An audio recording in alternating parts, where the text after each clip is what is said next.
আমি এখানে টমেটো পেঁয়াজ একটা কেটে ভালো করে ধুয়ে নিয়েছি। এখন লবণ দিয়ে দেব, লবণ আন্দাজ করে দিয়ে দেব হলদি, মরিচের গুঁড়া, মিক্স করে নিব।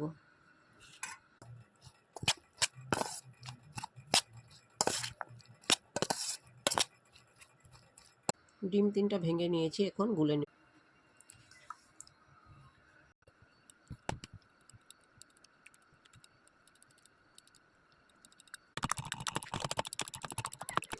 ডিম গুলা হয়ে গেছে, এখন ভাজি বানিয়ে নেব। তেল গরম হয়ে গেছে, ডিম দিয়ে দেব।